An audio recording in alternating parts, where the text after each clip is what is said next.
Welcome to another episode of The Velvet Hammer. And here we go. All right, so the panel has been selected and it's random how they do that, and they give you, and so now we realize that we have very little time. There's some states like in New York where they can go weeks picking a jury. They just do it until they're done. They have special judges that do that. That just do the voir dire. Mm-hmm.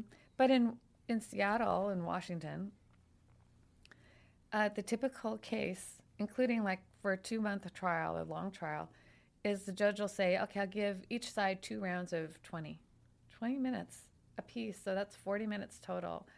And then we'll say, well, Your Honor, will you stop the clock for challenges for cause? And sometimes they'll say yes, and sometimes they'll say no. And we'll talk more about challenges for cause probably on episode number 3. So you have 20 minutes to talk to 50, 60 people at the same time. Or if we're doing it by Zoom, then it's normally around 20 people. And then you have to do it multiple times. You have to start. Yeah, I was going to say they cut it down into little chunks. Groundhog's Day. Like you do the first panel in the morning, then you do the same thing and then you have to do the next day and the next day, and then maybe that's done, or maybe you have to go into the third day of voir dire because you have to redo it. But let's just say that we're just doing it to the whole group. You have 20 minutes. So again, this is where it changes from not really being a cocktail party, and where your ability as a person who is comfortable in their own skin and knows how to talk to groups of people is very important. This is why it helps a trial lawyer to teach and give public speaks. Public speaks is a word. Because public speaking. How on earth are you going to communicate with that many people? Yeah. You do not, in the old days, and I'm an old one, we did regular voir dire, and that was, you had a box, there were 12 people in the box, and you went person number 1, person number 2, person number 3. And then if you didn't like someone or try to get them off, and they did get off, then that seat would be filled, and then and it was one by one. And then that changed in, I think, the 90s when we entered the Struck method, which became Phil Donahue, who was a talk show host before Oprah. It was kind of his method of getting the whole audience involved. You'd run around, with a microphone having people talk. So that was called the Struck method. And that's still here, except for it's modified now because of Zoom. But with Struck, what that meant was, and Mo had given an example, he had made a statement. The juror said, I hate you. And then he said, how many other people here hate me? And 8 people raised their hand. So you can you can get this group kind of going, which is what you do want to do. You want to get the group going. Yeah. And why is that? Well, so there's 2 main kind of things that you're trying to do. One is you don't really want to talk to the jurors that you know are beneficial, that you can tell, because all you're going to do is have them give up more information that'll help the other side knock them out. You don't want the other side to be able to knock out the good witnesses, so you just or jurors, so you leave them alone. And so the question is the bad ones, and Mo had talked about deselection. Well, there was a time in the 90s and early 2000s, and actually through the mid-2000s, where that was your whole purpose, was to deselect the jurors because they were so biased because of tort reform. No, I remember. Everybody hated lawyers. Yeah, everybody hated lawyers. So your whole job was to just do this deselection process. And I was very good at it. I actually had a case with Shelley where, in front of Mary Roberts, where the entire panel was disqualified. We got a mistrial. Wow. And the judge tried to rehabilitate them. Mm-hmm. And she said, well, I'm going to tell you, if I give you these instructions, you're going to follow them, aren't you? And they kept, one by one, they said no to her face, to the point, and she was a relatively new judge, where she pretty much had a little mini breakdown. And when we had to retry the case, she did not. We had to get Jim Rogers to retry the case, and did a good job. Yeah. But the whole panel came off. Now, stopped doing that, because what happens is, how are you arming the good ones that stay? Everybody is so focused on getting off the bad ones. Yeah. You need to also empower the good ones that are going to, good meaning the ones that are going to stay on, whether they're good for you or not, the ones that are going to survive. You just don't want to, it's just too negative. You still have to power them. So what I'm doing in voir dire is both. I'm three things. I'm looking for the good ones and making notes of leave them alone. So, the defense is probably going to get rid of them or try to, but let's not help them. Number two is to figure out who those bad ones are. And number three is to empower the jury that's going to survive to do the right thing. This is why I say it's so gamey. You're doing that all at the same time. So, well, and just sitting here listening to that, I'm thinking of devious ways to be even more trickery, which is like, do you take those jurors that you weren't talking to and maybe throw one of them out? Not throw them out, but like talk to them so that the defense may be like, oh, we're not going to talk to that one. Well, even more so, let's say I have a plaintiff. A juror. She knows somebody. I did this in the Urunkel murder case. She knows someone, or they did something. They watched the TV show about the case beforehand, or whatever, or they're a member of their family. A small town, everybody knows everyone. You can't find anybody that doesn't, and so it's completely different from voir dire in a small town. But let's say you find that good juror, you're like, they're going to be kicked out. There's no way the defense isn't going to use them. So yes, you're going to talk to them, and you're going to say, well, what do you know about such and such, or what are your feelings? And then that person is going to say something wonderful and beautiful. And then you're gonna have, that'll help you, right? Yeah. What you don't want to say is who agrees with that person, because then you got five. You now have identified for the defendant all those people that are aligned with the person that you know is going to come out. Yeah. So that's how tactical it is, and you have to do it really, really fast. So, and I'm going to get off here just a second. So one of the things that you don't want to do is have a script and take notes during voir dire. And this is the next challenge. Yeah. The challenge is, if you're not taking notes and you're not reading from a script, how are you keeping track of all these people? So here's what I do. I have a grid. I have their names, I have their ages. I have about 5 columns, which normally I'm looking at 2 columns. One is, are they tort reformer? And the other column is something about the case, right? The worst thing about the case. And I want to see, and then I'm going to color code them.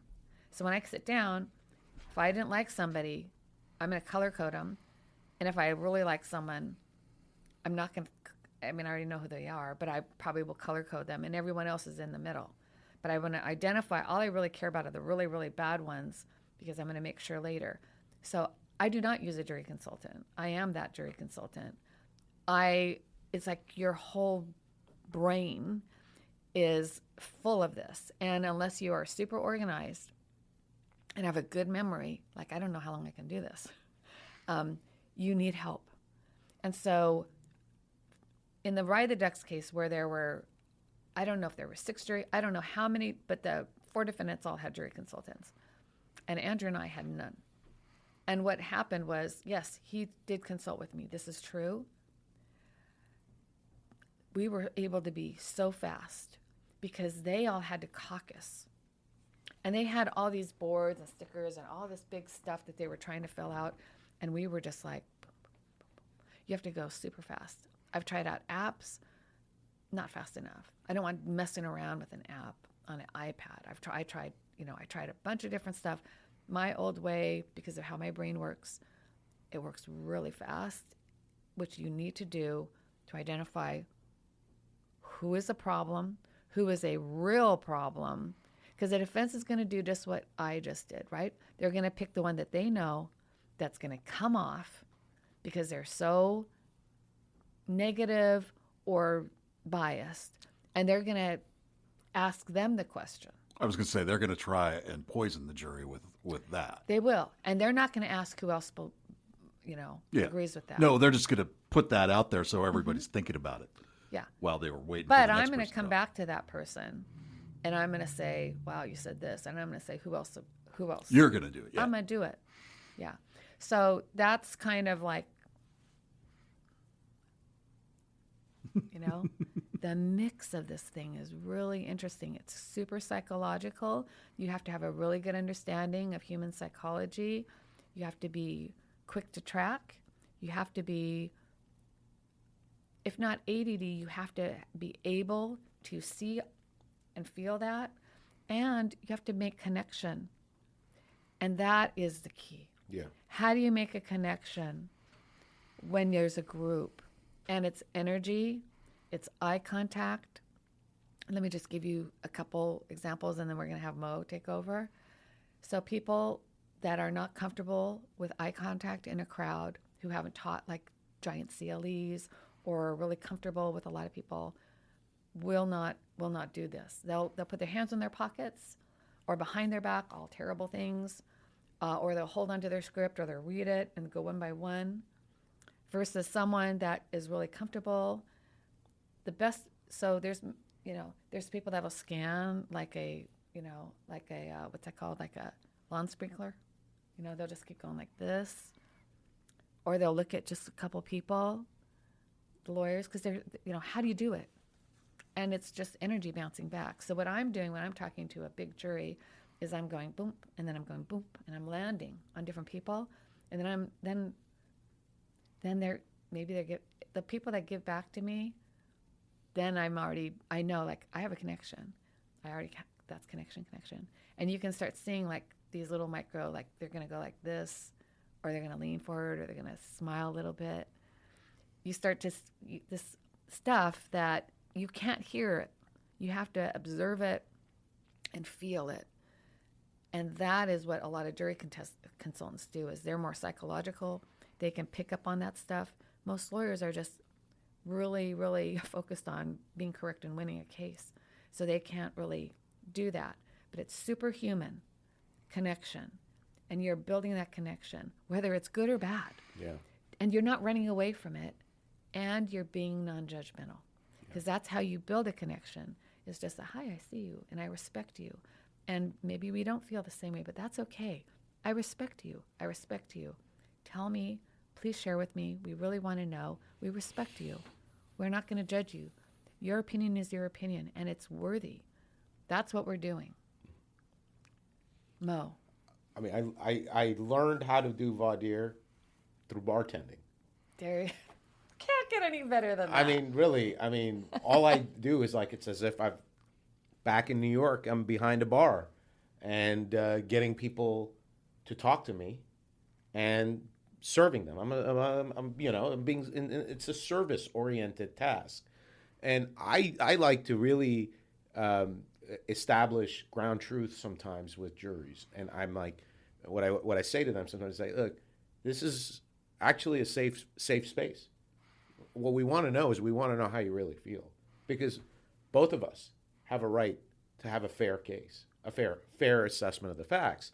And the only way we can do that is that if we're honest with each other. And I sometimes start with an act of honesty. Sometimes, not all the time. One of the things I do is that I say, I grew up in a home with domestic violence. I could not be on a case that involves domestic violence.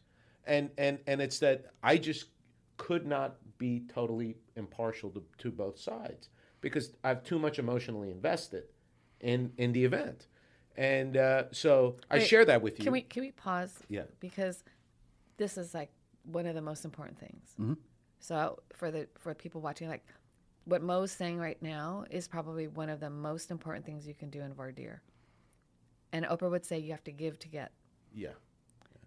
So sorry for interrupting, but I just want people to know, like, I got chills when you started doing it, because that is so important. Yeah.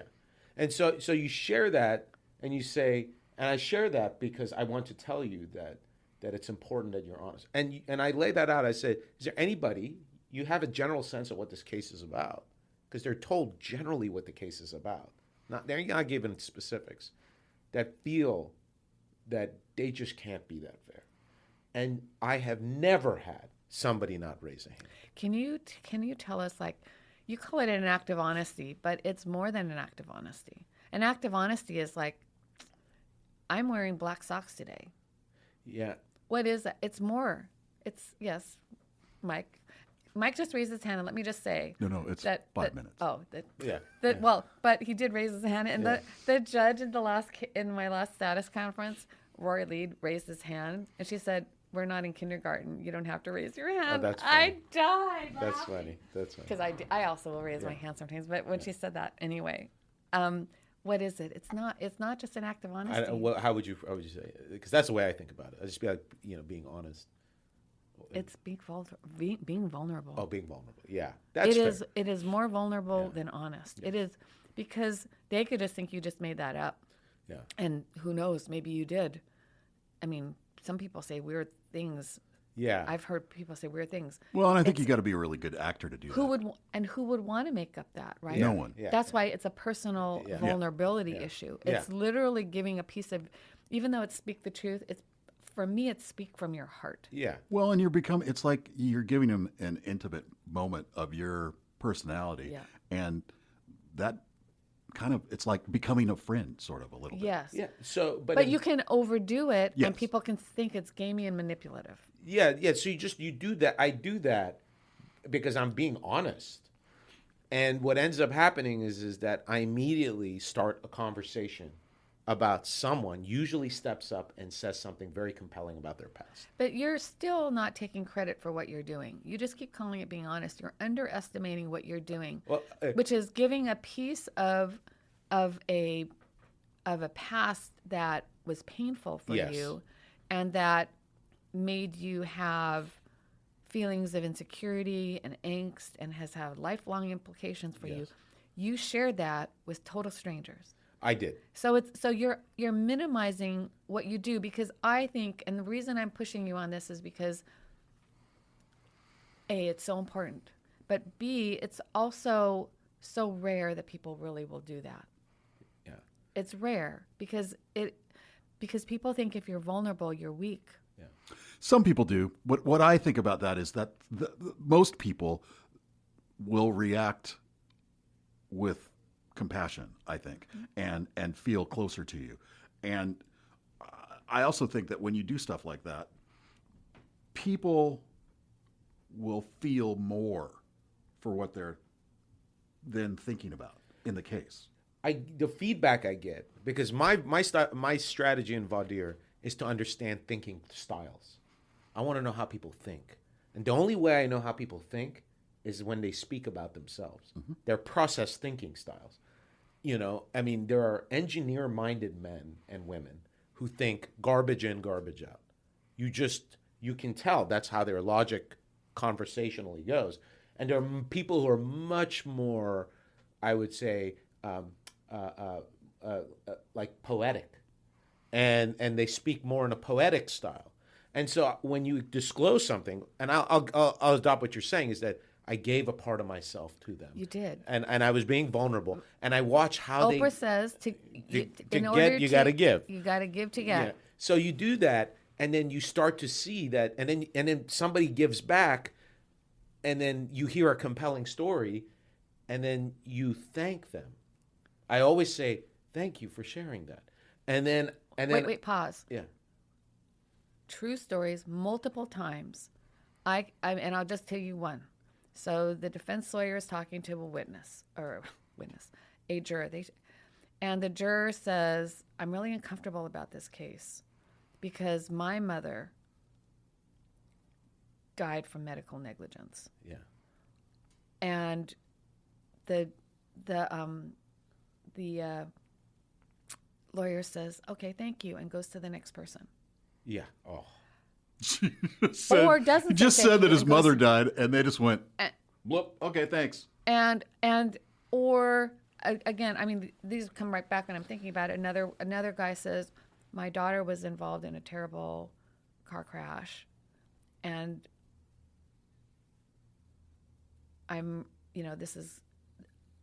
she didn't survive. Normally it involves death or something terrible. And the defense lawyer didn't even say thank you. They just maybe they did. They just went to the next person. Yeah. And even though I am against that defense lawyer, my heart just sinks for us as lawyers or the process because it's such a failure. Because this is a human process. And it is so important. If somebody says something like, my father died, my mother died, my child died, you go, how are you feeling? Thank you for sharing. That must have been horrible. Are you doing okay? Do you think that this is a case that you could sit through? And normally they're already at the point of like they're already sick. Like they want to get out of there so badly. Yeah. And you have to do that because you're a human being, number one. But number two, and sometimes I hate to say these things because it sounds like we're so manipulative. Yeah. But it's our job. We're doing a job. Our job is to protect our client and to advance their interests. So when you are a compassionate attorney and you're following up with someone who said their parent or child died because the defense lawyer didn't, or for any reason, the other jurors are watching you do that. Oh, I mean, when you make a promise to them that this is a safe space, the fact that the defense lawyer did not follow up signaled to the rest of the jury this is not a safe place because left the juror hanging after being honest about something that happened to them. And everybody watches. When you're doing voir dire, all the eyes are on you. And so your physical presence and how you're connecting with the juror. And so the technique I was talking about, the being vulnerable, giving to get, that Karen describes, which is better than what I was saying. Well, I mean, it's isn't better. That always how it happens. It always works that way. I'm always right. She always describes things better than I do. Is that Just kidding. I turn what that juror said, I acknowledge what they've disclosed, and I say, how does anybody, what are some feelings people have about what this juror just shared? And I had a juror say, I thought that was incredibly brave. Mm-hmm. I said, well, can you tell me a little bit more about what you mean by that? And then what ends up happening is that what I think the objective of a voir dire is, so I say the voir dire itself I don't think makes or breaks a case, is to create some level of camaraderie and stewardship between the jurors, that they are there and they're going to do something incredible, that they're there to do something very special, and you empowering them that what they're going to do is very important and it's going to involve very serious things. Because that's when they get into the jury room and they deliberate. If you have done your job, and we'll talk about this next, is how they get into the deliberation room. To me, Karen, I think it is the thinking style. It is how they think and how they speak about things that's going to make or break the case. Okay, we got to wrap this one up and come well, back I disagree. on the next one. So, and we've done voir dire together, and he's more, you're more logical than I am. I'm more intuitive and heart-based. What? I was vulnerable. There's more heart-based there was no logic. I really enjoyed doing voir dire with Mo because having the two different perspectives, our styles are very similar. But he is looking more for the brain logic. I'm looking for the heart logic, which is not logic. I'm very intuitive based. Okay, so the next part, let's talk about us doing the voir dire because I want to start that one. What? Okay. Yes. Okay. Well, that's all for today. Until next time.